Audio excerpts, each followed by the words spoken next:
बिस्मिल्लाहिर्रहमानिर्रहीम। हमारा आज का टॉपिक है electric potential. Electric potential difference क्या होता है और इलेक्ट्रिक पोटेंशियल डिफरेंस का जो इलेक्ट्रिक फील्ड है इसके साथ क्या कनेक्शन है, क्या रिलेशन है। आज हम इसको डिस्कस करेंगे।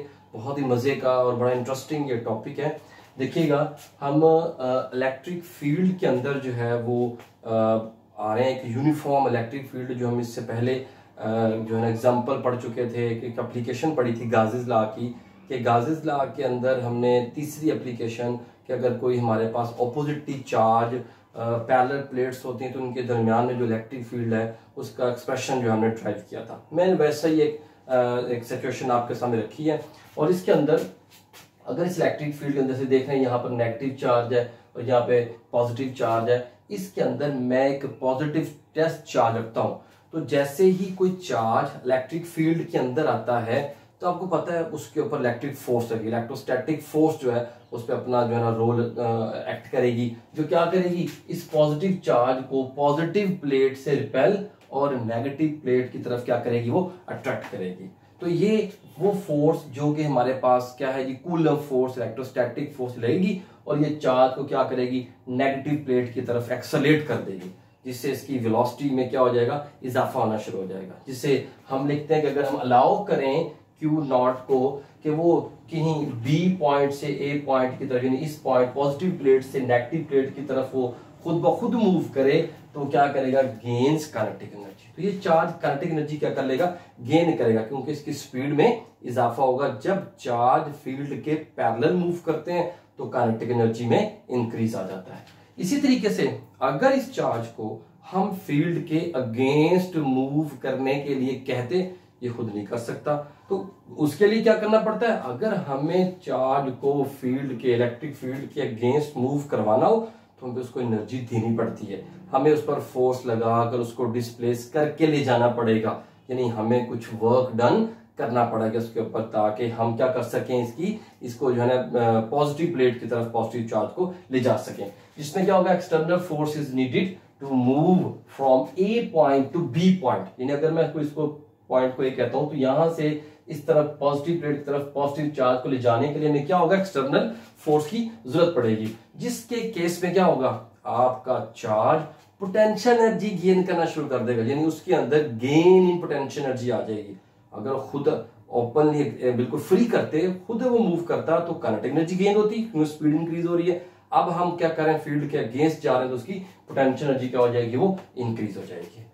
अब हम इसी टॉपिक को, ये जो पोटेंशियल एनर्जी इंक्रीज हो रही है, इसी बात को आगे लेके चलते हैं कि हमें जितना वर्क करना पड़ा इस पॉइंट ए से पॉइंट बी तक, उसको WAB से रिप्रेजेंट करते हैं, is the amount of the work done needed against the field to move a Q charge, Q naught. ये जो Q नॉट चार्ज है, टेस्ट चार्ज है, इसको हम ले जाने के लिए हमें क्या करना पड़ा, जिसकी वजह से उसके अंदर क्या हुई, गेन या चेंज इन पोटेंशियल एनर्जी आ गई, जिसको भी लिख रहे हैं change in potential energy is equals to the work done from A to B। इसका मतलब है जी फाइनल कितनी पोटेंशियल एनर्जी उसके पास आ गई, माइनस इनिशियल पॉइंट पर उसकी पोटेंशियल कितनी, दिन दोनों पोटेंशियल एनर्जी के चेंजेस को हम कह रहे हैं कि इसका क्या है, वर्क डन के बराबर आ रहा है। तो फिर इसका मतलब ये हुआ कि potential, electric potential difference is basically क्या चीज है, defined from this point two this point. Potential difference क्या डिफाइन करता है, कहता है work done in carrying a unit positive charge from one point two other point, यानी किसी एक पॉइंट से दूसरे पॉइंट तक ले जाने के लिए जितना वर्क आपको रिक्वायर हुआ उस यूनिट चार्ज के ऊपर, that is the potential difference between these two point. इन दोनों पॉइंट के दरमियान यहां से यहां तक वो क्या हो जाएगा, पोटेंशियल डिफरेंस। जैसे कि मैं कहता हूं इस प्लेट का पोटेंशियल है VA, तो इस प्लेट का पोटेंशियल क्या हो जाएगा, VB। तो VB माइनस VA क्या हो जाएगा, जितना वर्क डन किया A से B तक ले जाने के लिए, इसको हम Q नॉट चार्ज पे क्या कर देंगे, डिवाइड करेंगे। तो जो एक्सप्रेशन हमारे पास बनता है ये डिवीजन के बाद, that is the potential difference between these two points. तो फिर हम इसकी डेफिनेशन बनाते हैं मैथमेटिकल फॉर्म में, जैसे ये बन गई है। इसको कैसे लिख सकते हैं कि potential energy per unit charge is known as potential difference between these two point. उन दो पॉइंट के दरमियान जितना आपको वर्क करना पड़ा, उसको फील्ड के अगेंस्ट मूव करवाने के लिए जिस चार्ज को करना पड़ा उस चार्ज को नीचे डिवाइड कर दें इसके साथ, तो जो एक्सप्रेशन आप बचेगा वो किसका एक्सप्रेशन होगा, potential difference between these 2 point. एक थोड़ा सा अरेंज कर लें, इसको यहां ले जाकर मल्टीप्लाई कर दें, तो ये जो change in potential energy actually किसके बराबर आ रही है, वही वर्क डन के बराबर आ रही है जो हमने ए से बी की तरफ इसको ले जाने के लिए किया था।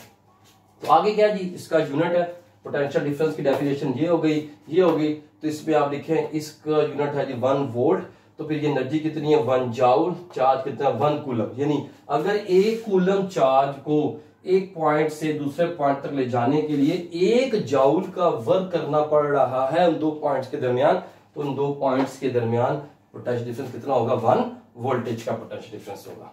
अच्छा अब क्या जी, अब ये जो इलेक्ट्रिक फील्ड है, ये हमारे पास यूनिफॉर्म इलेक्ट्रिक फील्ड है, इसका पोटेंशियल डिफरेंस के साथ क्या रिलेशन था, यानी 2 पॉइंट के दरमियान पोटेंशियल डिफरेंस और ये जो इनके दरमियान बनने वाली इलेक्ट्रिक फील्ड है, इनको आपस में रिलेट कर रहे हैं हम एक एक्सप्रेशन के साथ, जिसको यहाँ पे क्या बोल रहे हैं जी, हम हेडिंग दे रहे हैं electric field as a potential gradient. Potential gradient क्या होता है, हम थोड़ा सा ड्राइव करते हैं, चलते हैं, फिर मैं इस बात को एक्सप्लेन करूंगा कि पोटेंशियल ग्रेडियंट हम किस बात को कहते हैं। देखिए यही सारी सिचुएशन है, क्योंकि इसी के अंदर मैंने रिलेशन डेवलप करना है, तो देखिए मैंने ये सारी सिचुएशन ली और किया क्या, वो जो वर्क डन यहां पर हम चार्ज को इधर से ले गए थे उसका एक्सप्रेशन डिराइव कर लेता हूं कि मुझे कितना वर्क डन करना पड़ा सिस्टम को, चार्ज को ए पॉइंट से बी पॉइंट तक जाने के लिए कितना वर्क रिक्वायर हो, कितना वर्क करना पड़ा। तो देखिए एफ डॉट डी, अब ये फोर्स कहां है, ये है कूलम फोर्स जो डाउनवर्ड लग रही थी, मैं इसको कहां लेके आता, ऊपर लेके जा रहा था, यानी डिस्प्लेसमेंट की जो एक्चुअल डायरेक्शन है वो है अपवर्ड, हम इसको अपवर्ड लेके जा रहे हैं, जबकि फोर्स का लग रही है डाउनवर्ड। तो फिर जब डॉट खत्म करेंगे कॉस थीटा आएगा, थीटा की वैल्यू 180 पुट करेंगे और ये फोर्स वही कूलम फोर्स इलेक्ट्रोस्टैटिक फोर्स जो QE के बराबर है। मैं इन दोनों की वैल्यू देखे इसी एक्सप्रेशन के अंदर इन दोनों की वैल्यू पुट कर रहा हूं, इसकी जगह -1 आ गया।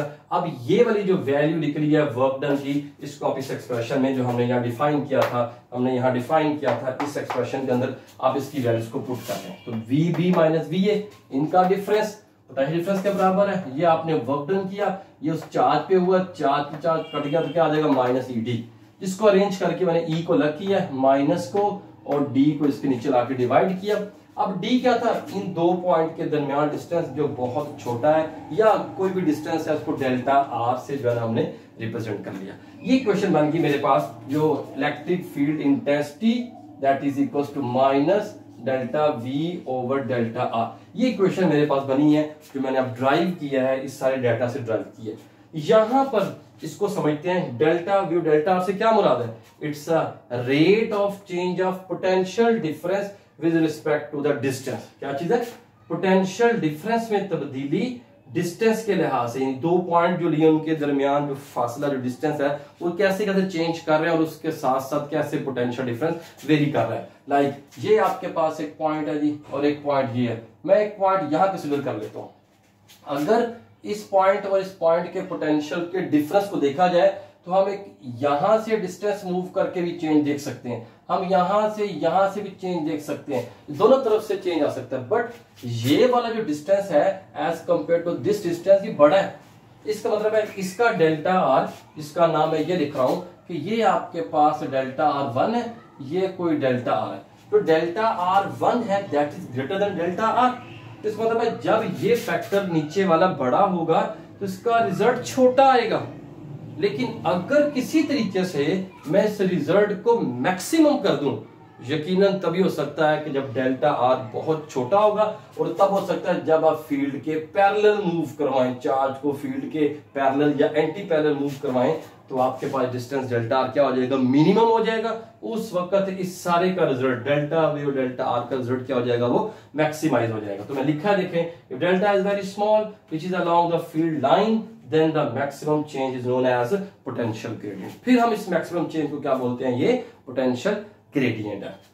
तो अब आप समझ रहे हैं electric field as a potential gradient, यही क्वेश्चन है electric field as a potential gradient. अब इसमें जो नेगेटिव साइन है वो क्या शो कर रहा है, नेगेटिव साइन ये शो कर रहा है कि जब आप इलेक्ट्रिक फील्ड लाइंस को फॉलो करेंगे, इलेक्ट्रिक फील्ड लाइन की डायरेक्शन में मूव करके जा रहे होंगे, तो आपका पोटेंशियल डिक्रीज हो रहा होगा। देखें ये पॉजिटिव पोटेंशियल है, ये नेगेटिव पोटेंशियल है, तो पॉजिटिव से नेगेटिव की तरफ आए तो आपका पोटेंशियल क्या करता है, वो डिक्रीज होता है। लाइक ये आपके पास कोई चार्ज है, क्यू चार्ज, इस चार्ज से जैसे जैसे आप दूर जाना शुरू कर देंगे, डिस्टेंस बढ़ाना शुरू कर देंगे, फील्ड के पैरेलल मूव करना शुरू कर देंगे, वैसे वैसे पोटेंशियल उस पॉइंट का क्या होता जाएगा, कम होता जाएगा, डिक्रीज होता जाएगा, डिक्रीज होता जाएगा। तो इस नेगेटिव साइड मतलब है ये क्या बताते हैं, डिक्रीजिंग पोटेंशियल को बताता है। तो यहां पर एक नया यूनिट फिर हमारे पास आया, ये छोटा सा शॉर्ट क्वेश्चन आंसर भी है। वो क्या जी कि इलेक्ट्रिक फील्ड इंटेंसिटी का यूनिट हम इससे पहले पढ़ चुके हैं, न्यूटन पर कूलम। ये जो यहां से निकाला था, आप इसके नीचे क्यू डिवाइड करें तो इलेक्ट्रिक फील्ड का यूनिट बनेगा न्यूटन पर कूलम। लेकिन यहां पर इलेक्ट्रिक फील्ड का एक एक्सप्रेशन और आया, इस मतलब है ये वोल्टेज है और ये मीटर है, इसका मतलब है वोल्टेज पर मीटर भी इलेक्ट्रिक फील्ड इंटेंसिटी का यूनिट है और न्यूटन पर कूलम भी इलेक्ट्रिक फील्ड का यूनिट है। तो ये दोनों बराबर हैं। आप इसको शो भी कर सकते हैं, किसी एक को पकड़ें और दूसरे में कन्वर्ट कर दें, ये भी आप कर सकते हैं। ये कुछ शॉर्ट क्वेश्चन आंसर यानी कोई एक्सरसाइज में भी नहीं दिया हुआ, लेकिन वैसे ही इंपॉर्टेंट शॉर्ट क्वेश्चन आंसर है, आपसे पूछ सकता है show that 1 volt per metre is equal to 1 newton per coulomb. तो ये भी आप अच्छे तरीके से देखें। तो ये आपके पास इलेक्ट्रिक पोटेंशियल का कॉन्सेप्ट मैंने दिया है, इलेक्ट्रिक पोटेंशियल को और इलेक्ट्रिक फील्ड इंटेंसिटी का मैंने कंपैरिजन भी किया है, उनका रिलेशन आपको बताया। किसी किस्म का क्वेश्चन हो तो कमेंट सेक्शन में आप क्वेश्चन कर सकते हैं। Thank you very much.